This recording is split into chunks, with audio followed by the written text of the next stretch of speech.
Nini tena? Mume wangu, waenda wapi hivyo? Huu mwezi wa 5 sasa elekea na todewa kodi. Jana baba mwenye nyumba alikuwa hapa. Na leo pia anasema atafika. Kuhusu deni mimi nalijua, kila siku waniambia kuhusu yao madeni. Kwani mimi sio mihangaiko yote isiona natafuta hiyo hela yao mwenye nyumba nimalizane naye mimi. Sawa walijua. Au atakatuzalilike? Tuzalilishwa na nini tena? Hii mihangaiko yote hii nakimbilia nataka nipate pesa nimlipe hilo deni lake lote. Tuzalilishwa na nini na todewa kodi? Kwani itakuwa sisi ndio tuanza kudaiwa? Mume wangu, tatizo wewe mshindani. Wafikiria Kenya tutadaiwa pesa ngapi? Mbona watu hawajifichi fichi? Mume wangu, hilo sio neno la kuniambia. Sawa basi, mimi nina michongo yangu ndani ya hizo wiki 2 tunamalizia hizo pesa zake. Maana yona kambe sijui nitakimbia, vyombo vyote viko huko ndani, lakini kila siku madeni.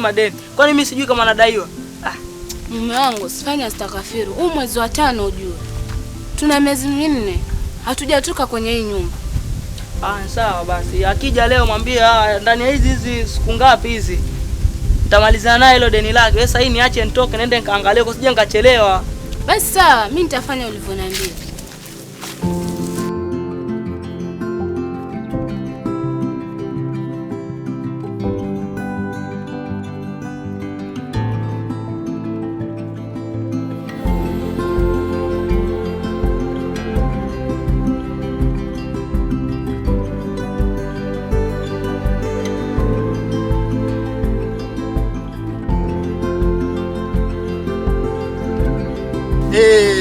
Njoo.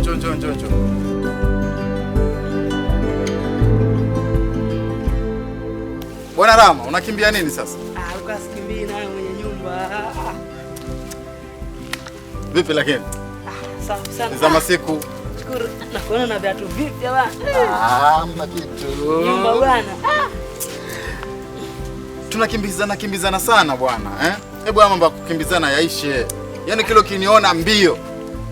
Ukasikimbii na mwenye nyumba. Sasa unajua ile deni lako bwana. Miezi 5 sio mingi, yani nipatie hizo wiki 2 tu mimi nitakulipa mwenye nyumba. Bwana Rama, hayo madeni hayo tumeambiwa tusamee mara 70 na mimi kutoka moyoni nimesamee. Nishamalizana na mke wako kitambo sana. Bwana Rama, mimi nishamalizana na mke wako bwana.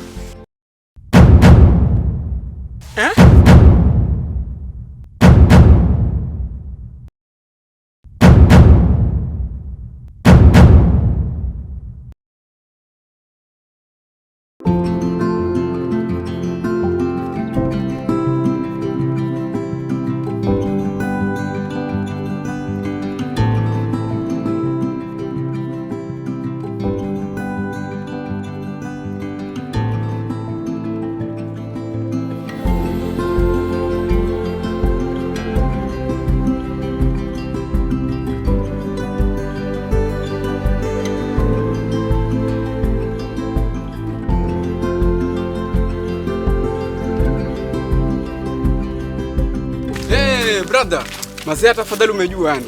Hii safari yangu yote mimi nilikuwa naelekea kwako, lakini venye ambavyo tumeonana, Mwenyezi Mungu naye amejibu. Ulikuwa elekea wapi ndugu yangu? Leo nasikia kuvurugwa kweli yani.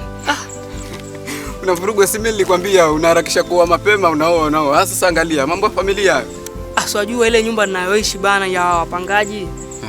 Na mauzauza. Nadaiwa kodi ya miezi 5. Miezi 5. Miezi 5. Sasa cha ajabu sasa. Sasa nikimwona yule mwenye nyumba wewe ndani ya miezi hiyo 5 alikuwa anakimbia, lakini leo ndugu yako ninapatikana bwana. Mwenye nyumba na kufuli zake amekufuata wewe.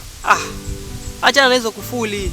Nakwambia jambo la kushangaza linitokea. Mwenye nyumba amekuja tu ananiambia usikimbie. Sijui ile deni lako lile lote la miezi 5 mimi nalipotelezea mbaya yani. Sikudai tena. Kwa sababu gani? Namalizana na mke wako. Sasa hapo kumalizana na mke wangu hapo ndio kumenitia hofu yani. Ndio yani paka sasa sijapaelewa panivuruga kishenzi yani. Mimi nakwambia. Wewe ukiangalia hivi kuna msamaha bure kweli. Yaani mtu akudai miezi 4 yote alafu mwezi wa 5 anakuambia amekusamea. Alafu cha kukuzengua vizuri anakuambia nimemalizana na mke wangu. Nimemalizana na mke. Unajua mmemalizana kivipi? Kama anaanza kukuelewa. Yaani rais tu eti amenisamea miezi 5. Si rais. Hii ni baina yeye na mke wako. Kuna dili wanakucheza. Kwani wafikiri wewe ndo mpangaji wa kwanza kuingia kwenye ile nyumba? Kama amekwambia amemalizana na mke wako, lazima kuna vyenye anaelewana na mke wako. Yeye na mke wako gora moja. Kwa hivyo ukae ukijua unachezwa. Huko ulikuwa elekea wapi sasa? Kwa kuna kazi fulani nataka kumalizia tu alafu. Ndugu yangu, hayo mambo acha. Saizi kama ninavyokushauri, ni bora ungerudi kwa mkeo ukaenda mpeleleza yafanya nini. Kwa sababu kama umepewa surprise unajua inakuja na vitendo. Na wewe unatakana saizi wa surprise. Nenda nyumbani ukafanya uchunguzi. Naamini utanishukuru kwa ushauri wangu. Sawa kaka, naona nimekuelewa. Acha mimi nikimbilie huko nende nikamwangalie. Maana nenda ukafanya upelelezi na baadaye uruke kule. Sawa kaka. Yale mambo yetu. Sawa kaka. Haya.